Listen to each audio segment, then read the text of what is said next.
Okay, so it's already the middle of April. I'm sorry about that. University has kept me really busy the last few weeks, which has delayed my schedule a bit. If you don't know the deal, this is where I go through all the cool things that I took a look at during the month in question. This time, that would be like March and the first week of April, I guess. The details don't really matter anyway. Let's just get into it. I feel like the last few videos that I've made may have given the impression that all I do is joke around, but here on the Avant-Garde channel I pride myself in discussing only the pinnacle of art and literature. I may be just a schoolgirl, but now I'm a schoolgirl with a giant robot! This is serious shit. Normally, I would open these videos by talking about manga, as I think that is probably what most of my viewers are interested in. But I'm gonna make an exception this time, because I really want as many people as possible to hear about the glorious game that is 13 Sentinels Aegis Rim. Developed by Vanillaware, the studio behind titles such as Odin Sphere, Dragon's Crown and Muramasa, 13 Sentinels is a sort of mix between a traditional point-and-click adventure game and a real-time strategy game. And when I say mix, I mean that in the same way as how Persona is a mix between a dungeon crawler RPG and a social sim, with both elements being almost completely separated from each other, going as far as you having to go back to the main menu to switch between them. And you may think this would end up being very unnatural, but the gameplay loop is actually really good. The strategy gameplay is simple but still very fun, and it serves as a nice breather after having spent a few hours just going through the story.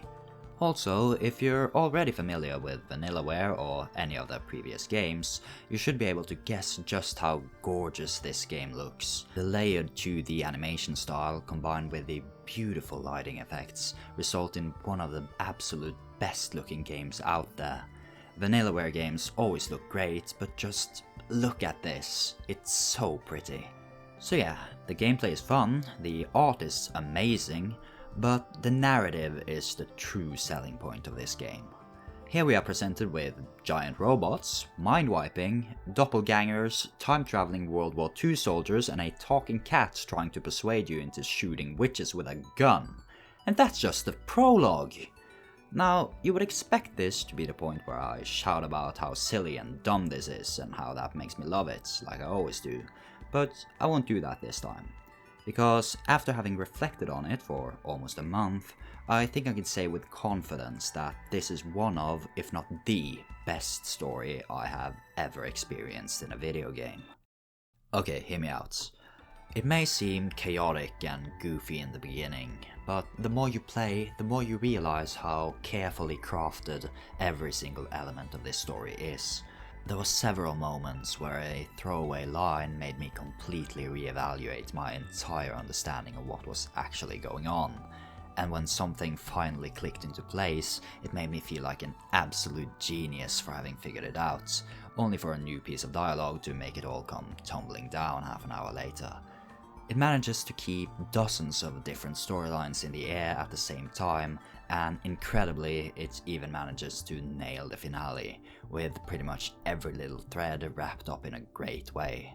And despite what you may think from the initial premise, every little thing makes perfect sense in the end.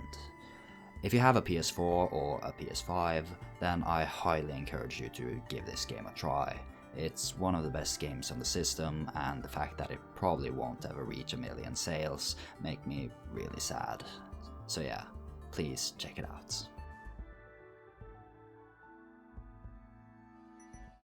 Okay, now let's talk about some manga.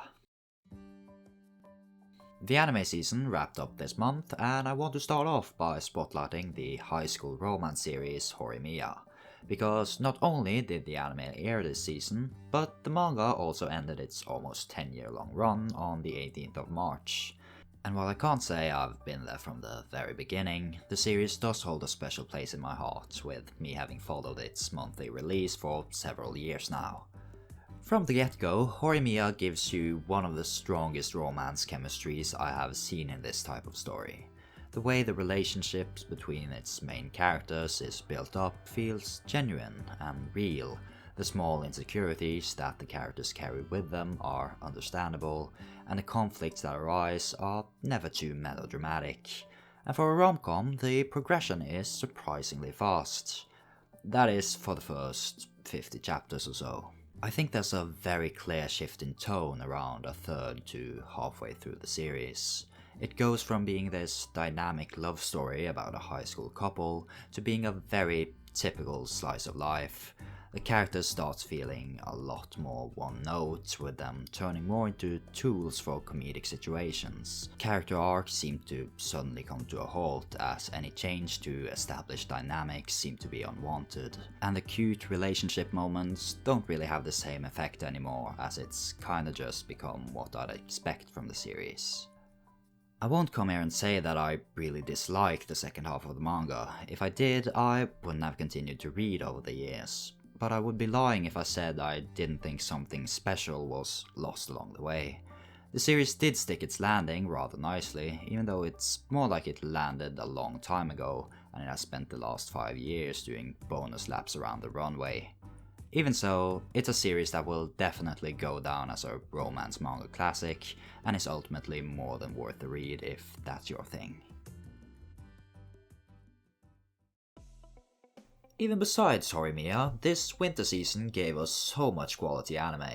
Jujutsu Kaisen wrapped up, and having finally caught up with it, I can say, yeah, that really is a shonen anime. It's good. Battles are hype, animation is good, characters are likable, all in all, very inoffensive. We were given a whole lot of sequels, with Re:Zero Season 2 finally finishing up. We also had Beastars, Dr. Stone, that time I got reincarnated as a slime, quintessential quintuplets, Cells at Work, and Non Biori. Did I watch them all? Hell no! But it seems like the reception on all of them have been mostly positive, so I'm happy for the fans of those shows. Oh, what's that over there? Oh, that's just the Promised Neverland lighting itself on fire. It seems to like to do that sometimes. For new shows that I watched this season, we can start off with Mushoku Tensei, Jobless Reincarnation. It isn't often I decide to check out a new isekai. I like Re:Zero well enough, and I really enjoy Konosuba, but that's mostly it really.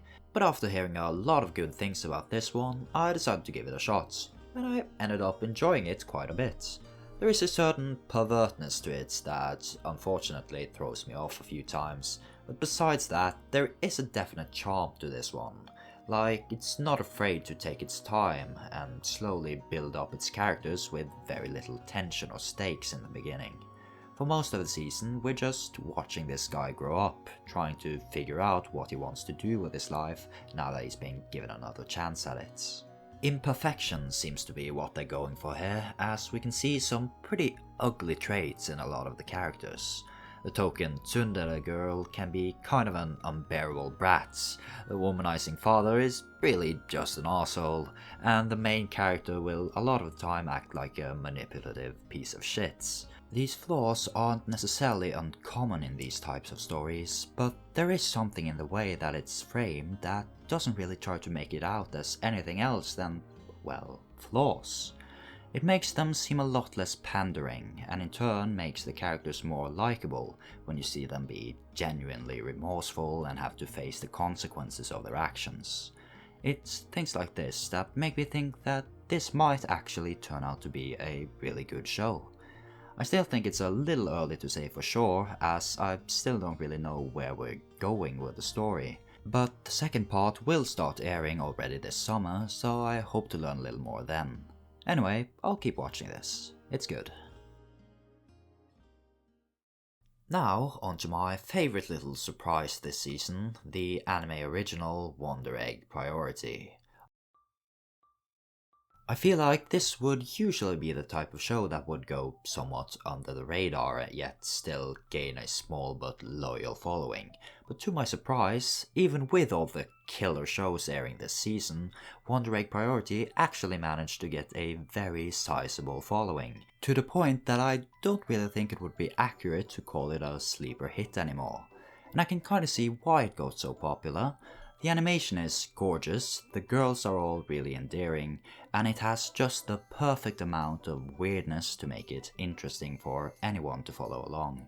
I am slightly worried, however, with how late in the show they decided to present the main antagonistic force, and also with the ending not coming until late June in the form of a special episode, it makes me think that there might have been some scheduling issues along the way.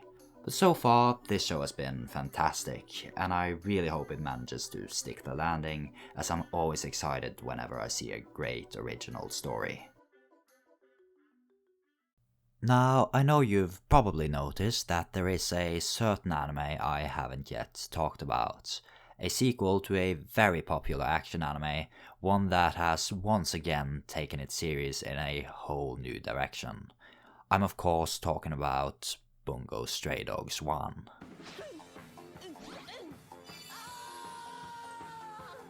Yeah, I didn't watch this one. Okay, I'll talk about Attack on Titan now. Attack on Titan final season seems to have gone to the same school as Square Enix when learning the definition of the word final, as it's not actually the final season, it's just the first part of the final season. Weird naming conventions aside, I kinda feel like there isn't a whole lot for me to add to the conversation on this one. If you're watching Attack on Titan, then you already know how good it is, and if you aren't, then you're probably sick and tired of hearing people talk about it all the time. I will say this much though. I mentioned in a previous video how this show just keeps impressing me with its repeated shifts in tone and genre, and for this season I feel like the author just went, hey, remember the feeling you were left with at the end of season 3? How it felt like everything was meaningless and how all you thought you were fighting for turned out to be a big lie, and also how the world fucking sucks. Yeah, that's just the whole series now. At this point we've just gone full war drama, where everything sucks, everyone is miserable, and even the absolute extreme solution starts to sound somewhat sensible. It's honestly a great depiction, and I'm both excited and worried to see where it will finally end up. So yeah, Attack on Titan is great, I'll crawl back into my no spoiler hole for now, and I'll see you guys at the end of the year.